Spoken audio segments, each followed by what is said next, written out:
بسم اللہ الرحمن الرحیم۔ ناظرین السلام علیکم، میں ہوں آپ میزبان صاحب شاکر وفاقی، دارالحکومت اسلام آباد سے۔ آج کا دن بہت امپورٹنٹ ہے جی۔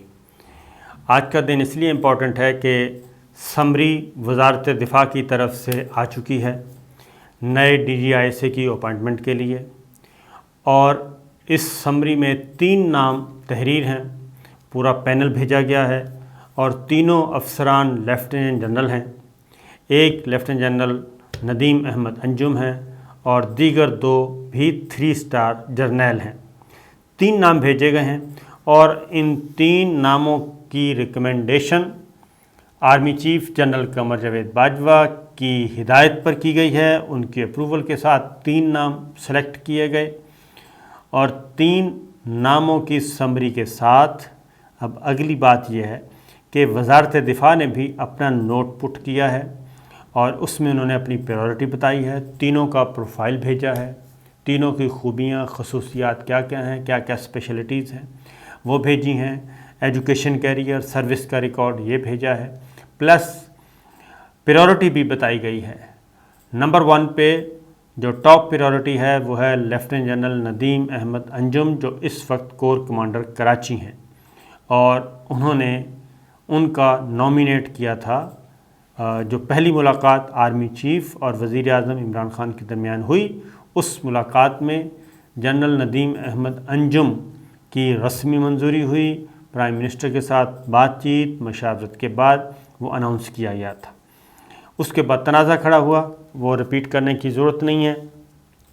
لیکن اب باقاعدہ طور پہ جی وہ تھا جی ایک قانونی پروسیجر پورا کیا جائے۔ اب وہ قانونی پروسیجر پورا ہونے جا رہا ہے۔ کل سمری آ گئی، تصدیق کر دی گئی، اور پھر آج وزیر اعظم آفس جو ہے، یعنی کہ وزیر اعظم عمران خان صاحب آج باقاعدہ طور پہ DGISA کے نام کی منظوری دیں گے تحریری طور پہ، اور اس میں اب وزیر اعظم اس معاملے میں ہولی سولی انچارج ہیں، اختیار ان کا ہے کہ ان تینوں میں سے کسی کو بھی سلیکٹ کر لیں۔ اب ماضی میں انڈرسٹینڈنگ سے ہوتا رہا ہے، جیسے جنرل نوید مختار تھے تو نواز شریف صاحب نے کہہ کے ان کا نام منگوایا تھا تو وہ ایک ہی نام آیا تھا اور نوید مختار صاحب ہو گئے تھے۔ اسی طریقے سے اب باقاعدہ طور پہ 3 ناموں کا پینل آیا ہے، تو اگر تو آج وزیر اعظم عمران خان کے لیے بھی امپورٹنٹ دن ہے ان کے کیریئر کا۔ اس کی وجہ یہ ہے کہ اگر تو یہ تنازع کھڑا نہ ہوتا، بدمزگی نہ ہوتی، تو کوئی ایشو نہیں تھا۔ ایک دفعہ جب پہلی ملاقات ہوئی اس میں مشاورت ہوئی، مشاورت کے بعد اناؤنس کر دیا گیا، تو اس کے بعد 1-2 لوگوں نے ایک کابینہ کے رکن نے اس پہ اعتراض اٹھایا کہ پروسیجر پورا کرنا چاہیے، یہ معاملہ کابینہ میں آنا چاہیے اور کابینہ منظور کرے گی، اور یہ اختیار پرائم منسٹر کو ہی ایکسرسائز کرنا چاہیے۔ اس طرح کی چیزیں کنفیوژن پیدا کرنے کی کوشش کی گئی، اور اس کے بعد پھر تعطل کا شکار ہوا۔ پھر باقاعدہ طور پہ 4 وزراء، فواد چودھری صاحب، اسد عمر صاحب، شاہ محمود قریشی صاحب اور ایک اور 4 وزراء باقاعدہ طور پہ گئے بات چیت، اور اس کے بعد آرمی چیف اور پرائم منسٹر کی ملاقات ڈیٹیل ہو گئی۔ ابھی بھی اس میں جو سپوائلرز ہیں، جو نہیں چاہتے کہ حالات ٹھیک ہوں اور پیسفلی سول ملٹری ریلیشن شپ چلے، کچھ عناصر ایسے ہیں جو نہیں چاہتے۔ اس کی ریزن ہے کہ کل عامر ڈوگر صاحب ہیں، رکن قومی اسمبلی ملتان سے اور چیف وہپ ہیں، وہ آ کے انہوں نے اور 1-2 ٹویٹر پہ جو سوشل میڈیا سے PTI سوشل میڈیا سے تعلق رکھتے ہیں، انہوں نے 2 کام کیے۔ انہوں نے باقاعدہ طور پہ جی تیل پر وہ کیا کہنا ہے چنگاری پھینکی، اور خاص طور پہ عامر ڈوگر صاحب کی جو گفتگو ندیم ملک صاحب کے پروگرام میں ہوئی، اس کے بعد جو چیز سامنے آئی، کیونکہ سارا دن ایک طویل پروسیس کے بعد چیزوں کو سیٹل ڈاؤن کیا گیا، اس ڈسٹ کو بٹھانے کی بات کی گئی، اور کابینہ کے اجلاس کے بعد فواد چودھری صاحب نے بھی، لیکن اس سارے کو نگیٹ کر دیا عامر ڈوگر صاحب کی گفتگو نے۔ اور اس کے بعد اگلی بات یہ میں بتاؤں کہ یہ بات پرائم منسٹر عمران خان صاحب تک پہنچی تو انہوں نے بھی اس بات کا شدید غصہ کیا۔ عامر ڈوگر صاحب کے ساتھ بھی ذرا تھوڑی سی ان کی بھی کلاس لی گئی۔ پھر پرائم منسٹر صرف حصہ تک ہی نہیں رہے، پھر ایک اور فیڈرل منسٹر سے کہا کہ عامر ڈوگر صاحب سے ذرا پوچھیں یہ میٹنگ میں تھے، جب یہ میٹنگ میں نہیں تھے تو ان کو یہ باتیں کس نے بتائیں جو باتیں ہوئی نہیں۔ تو یہ ساری چیزیں کل سے یہ کھچڑی پک رہی ہے، اور عامر ڈوگر صاحب جو ہیں اب وہ خاموش ہیں، اور کل وہ کسی ٹی وی پروگرام میں اپیئر نہیں ہوئے۔ اور اس کی ابھی تک جو وزیر اعظم ہاؤس سے بھی جو اطلاعات موصول ہوئی ہیں اور دیگر سائڈوں سے بھی، تو اس میں یہی کہا جا رہا ہے کہ کچھ شرارتی عناصر ہیں، کچھ سپوائلرز ایسے ہیں جو ذاتی مفاد کے لیے اور ایک چھوٹے مقصد کے لیے یہ آگ لگانا چاہ رہے ہیں، سول ملٹری ریلیشن شپ کو خراب کرنا چاہ رہے ہیں۔ اور ایسے وقت میں جب کہ اس ریجن کی سچویشن انتہائی خراب ہے اور سینسٹیو زیادہ ہے خراب سے، اور خاص طور پہ خواہ وہ افغانستان کا معاملہ ہو، ایسٹرن بارڈر ہو، ویسٹرن بارڈر ہو، یہ سارے، اور اس وقت پاکستان میں پولیٹیکل سٹیبلٹی کی اشد ضرورت ہے۔ اس کی ریزن یہ ذہن میں رکھیے گا کہ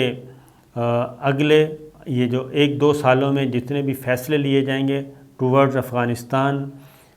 چائنا ایک بہت ہی کیا کہنا چاہیے ٹیک آف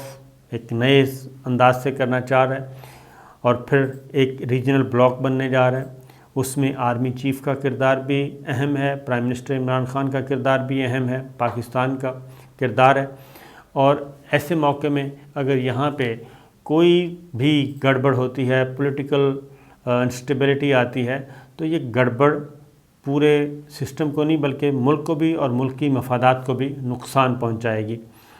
تو ان حالات میں جب کہ بہت زیادہ سموتھ فنکشننگ ہو رہی تھی اور سموتھ فنکشننگ ہو رہی ہے، تو یہ درمیان میں شکوک و شبہات کا بیج کس نے بویا اور یہ سپریمیسی کا خمار کس نے چڑھایا دماغوں میں، یہ خاص طور پہ معاملہ ہے۔ اسی لیے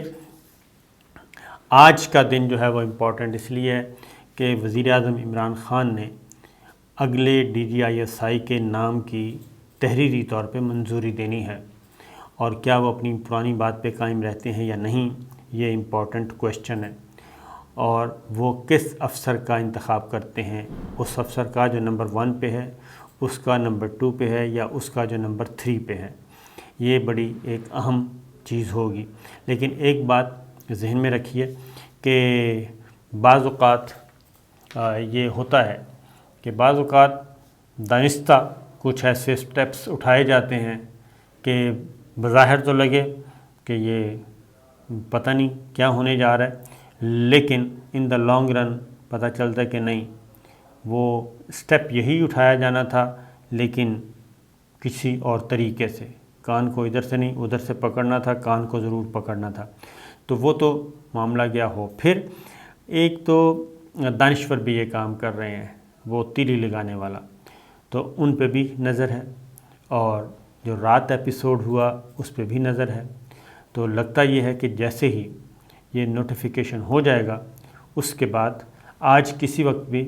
باقاعدہ طور پہ پرائم منسٹر آفس سے یہ اطلاع آ جائے گی۔ وزیر اعظم عمران خان جیسے ہی اپروو کریں گے سمری، تو معاملہ رفع دفع بھی ہو سکتا ہے، اور اس کے بعد اگر وہ ادروائز کوئی ڈیسیشن لیتے ہیں پرائم منسٹر، جو کہ لگتا نہیں ہے کسی بھی صورت میں، وہ جس نام کا بھی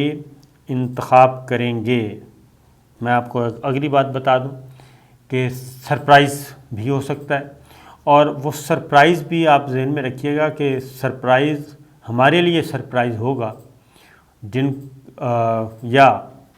میڈیا کے لیے سرپرائز ہو سکتا ہے، پولیٹیکل اینٹیٹیز کے لیے سرپرائز ہو سکتا ہے،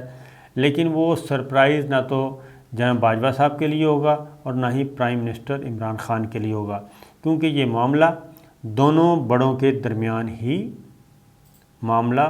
حل ہوا ہے۔ دونوں بڑے جو طویل نشست ہوئی کھانے کی میز پہ، آرمی چیف اور وزیر اعظم عمران خان کی، اس میں ہی یہ سب کچھ ہوا، اور ہمارے جو سورسز ہیں وہ یہ بتا رہے ہیں کہ اگر کوئی سرپرائز بھی ہو، سرپرائز آ بھی جائے تو اس کو آپ نے سرپرائز نہیں لینا، بلکہ وہ بھی انڈرسٹینڈنگ ہے. لہٰذا جو ایک تیز طغیانی آئی تھی وہ گزر چکی ہے. تو یہ تو ایک ہے جی آج کا دن، اس لیے میں کہہ رہا ہوں کافی امپورٹنٹ ہو سکتا ہے. اب آگے چلیں کہ دوسری جانب جو میں کہہ رہا ہوں نا کہ بہت ہی اسٹیبلٹی کی ضرورت ہے. ریجنل بلاک تو بن ہی رہے ہیں. آرمی چیف ایران کے، ایرانی فوج کے سربراہ کا پاکستان کا دورہ ہوا ہے،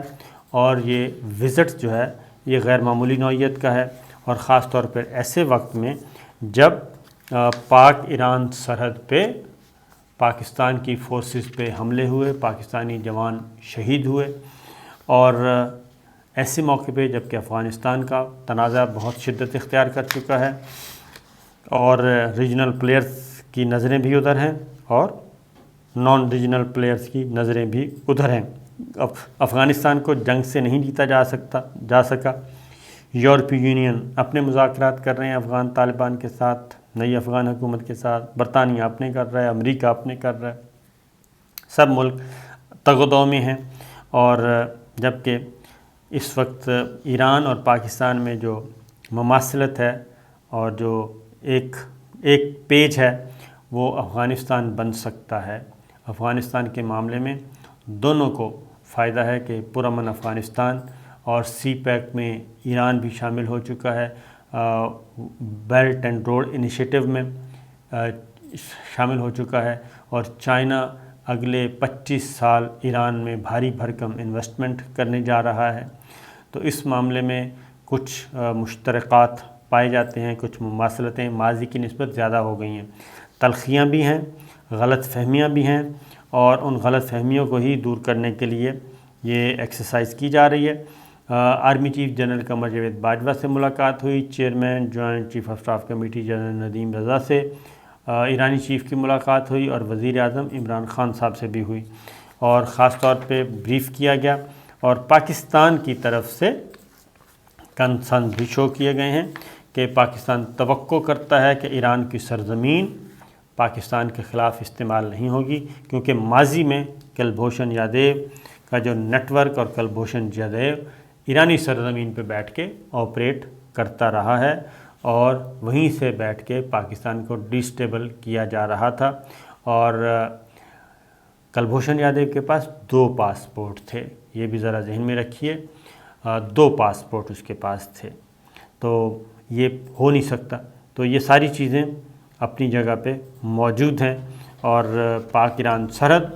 امن اور دوستی کی سرحد ہے. یہ پاکستان کا پیغام ہے، اور پاکستان نے پاک ایران بارڈر پہ بھی جو باڑ لگانے کا کام ہے وہ شروع کر چکے ہیں. اور اب پاکستان کی یہ کوشش ہے کہ افغانستان کے معاملے میں بھی پاکستان بھرپور اپنا پاکستان اور ایران مل کے کام کریں، کیونکہ جو آخری ایک بڑا میگا ایونٹ کہنا چاہیے وہ ہوا تھا، انٹیلیجنس چیفز کی ایک سیشن ہوا تھا، اسلام آباد نے ہوسٹ کیا تھا، جس میں پاکستان ISI اور وسط ایشیائی ریاستوں کے انٹیلیجنس چیف، چائنا، رشیا اور ایران کے انٹیلیجنس چیف بھی اس میں شریک ہوئے تھے. تو یہ چیز ذرا تھوڑا سا بڑا ہو رہا ہے کام، اس لیے پاکستان میں پولیٹیکل سٹیبلٹی کی ضرورت ہے، اور سول ملٹری ریلیشن شپ کی بھی ضرورت ہے. تو یہ ہیں جی اب تک کی اطلاعات، دیکھتے ہیں کیا ہوتا ہے. اجازت دیجیے، اللہ حافظ.